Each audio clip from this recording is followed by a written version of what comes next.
March ದಿವಸ ಇಂದಿನ ದಿವಸ ಪವಿತ್ರವಾದಂಥ ದಿವಸ ಬುದ್ಧ ಪೂರ್ಣಿಮೆ.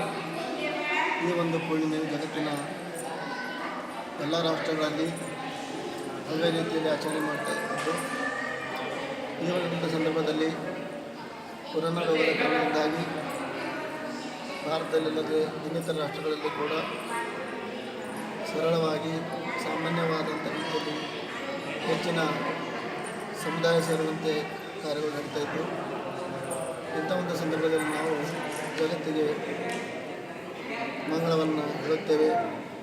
ಲಘು ಮಾಡಿ ಜಗತ್ತಿನಲ್ಲಿರ್ತಕ್ಕಂಥ ಎಲ್ಲರ ವಿಶ್ವದಲ್ಲಿರ್ತಕ್ಕಂಥ ವಿಜ್ಞಾನಿಗಳು ಈ ಒಂದು ಕೊರೋನಾ ರೋಗದ ನಿವಾರಣೆಯನ್ನು ಮಾಡಿ ಮತ್ತು ಎಲ್ಲ ರಾಷ್ಟ್ರಗಳಲ್ಲಿ ಒಳ್ಳೆ ರೀತಿಯಲ್ಲಿ ಸಮುದಾಯದ ಕಾರ್ಯಕ್ರಮಗಳು, ಭಗವಾನ್ ಬುದ್ಧರ ಈ ಬುದ್ಧ ಪೂರ್ಣಿಮೆ ಕಾರ್ಯಕ್ರಮಗಳು ನಡೆಯಲಿ ಮತ್ತು ಎಲ್ಲ ಜನರು ಸುಖವಾಗಿಲ್ಲ ಎಂದು ಮಂಗಳವನ್ನು ಹೇಳುತ್ತೇವೆ.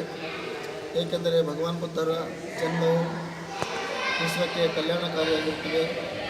ಅವರ ಉಪದೇಶ ಜಗತ್ತಿಗೆ ಕಲ್ಯಾಣಕಾರಿಯಾಗಿರುತ್ತದೆ. ಅವರ ಸಂಘದ ಐಕ್ಯತೆ ಜಗತ್ತಿಗೆ ಕಲ್ಯಾಣಕಾರಿಯಾಗಿರುತ್ತದೆ. ಆದ್ದರಿಂದ ಬುದ್ಧರ ಜನ್ಮದಿಂದ ಜಗತ್ತು ಮಂಗಳಮಯ ಆಗಿದೆ.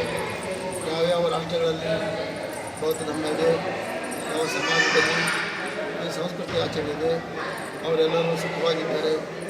ಏಕೆಂದರೆ ಭಗವಾನ್ ಬುದ್ಧರ ತತ್ವಗಳು ಪಂಚಶೀಲಗಳು ಬಯಸುತ್ತವೆ. ಎಲ್ಲರೂ ಪಂಚಶೀಲಗಳನ್ನೇ ಬಯಸುತ್ತಾರೆ. ಎಲ್ಲರೂ ಪಂಚಶೀಲಗಳಿಗೆ ಮರ್ಯಾದೆಗಳನ್ನು ಕೊಡ್ತಾರೆ. ಆದ್ದರಿಂದ ಪಂಚಶೀಲ ಪವಿತ್ರವಾದಂಥ ತತ್ವಗಳು ಜಗತ್ತಿನಲ್ಲಿ ಬುದ್ಧರು ಉಪದೇಶವನ್ನು ಮಾಡಿದ್ದಾರೆ. ಆದ್ದರಿಂದ ಜಗತ್ತಿನ ಜನರೆಲ್ಲರೂ ಬುದ್ಧ ಧರ್ಮ ಸಂಘದಲ್ಲಿ ಶರಣಾಗಿ ಪಂಚಶೀಲಗಳನ್ನು ಪಾಲಿಸುತ್ತಾ ಅಷ್ಟಾಂಗ ಮಾರ್ಗದಲ್ಲಿ ನಡೆಯುತ್ತಾ ಸದ್ಗುಣಗಳನ್ನು ಸಂಪಾದನೆ ಮಾಡುತ್ತಾ ಸರಿಗತಿಯಲ್ಲಿ ಹೋಗಿ ತಾವೆಲ್ಲ ನಿರ್ವಾಣವನ್ನು ಪಡೆಯಬೇಕು. ಏಕೆಂದರೆ ಬುದ್ಧರು ಹೇಳಿದ್ದಾರೆ, ಈ ಮಾರ್ಗದಲ್ಲಿ ನಡೆದವರಿಗೆ ಜ್ಞಾನ ಉತ್ಪನ್ನವಾಗುತ್ತದೆ, ಚಕ್ಷುತ್ಪನ್ನವಾಗುತ್ತದೆ, ಸಂಬೋಧಿ ಪ್ರಾಪ್ತವಾಗುತ್ತದೆ, ನಿರ್ವಾಣ ಪ್ರಾಪ್ತವಾಗುತ್ತದೆ ಅಂತ ಹೇಳಿದ್ದಾರೆ. ಆದ್ದರಿಂದ ನಾವು ಅತ್ಯಂತ ಸುಖವಾದಂಥ ಸುಖ ನಿರ್ವಾಣ ಸುಖ. ಆದ್ದರಿಂದ ನಿರ್ವಾಣ ಸುಖದ ಕಡೆಗೆ ಹೋಗಬೇಕೆಂದರೆ ಬುದ್ಧರ ಶಾಸನದಲ್ಲಿ ನಡೆಯಬೇಕು.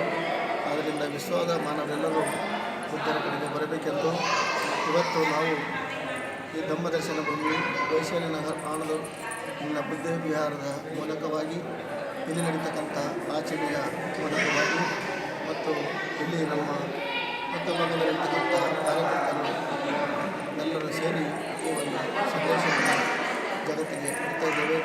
ಎಲ್ಲರೂ ಮಂಗಳಾಗಲಿ, ಎಲ್ಲರೂ ಸುಖಿಯಾಗಲಿ. ನಾನು ಬಂತೆ ಧಮ್ಮಾನಂದತಿಯರು ಇಲ್ಲಿನ ಧಮ್ಮದರ್ಶನ ಭೂಮಿ ವೈಶಲ್ಯ ಆದ್ದರಿಂದ ಸಂಸ್ಥಾಪಕರು ಮತ್ತು ಪಾಲಕರು. ಆದ್ದರಿಂದ ಎಲ್ಲರಿಗೂ ಬಂದು ಈ ಒಂದು ನಮ್ಮ ಕೇಂದ್ರದ ವತಿಯಿಂದ ಮಂಗಳವನ್ನು ಆರಿಸಿದ್ದೇವೆ.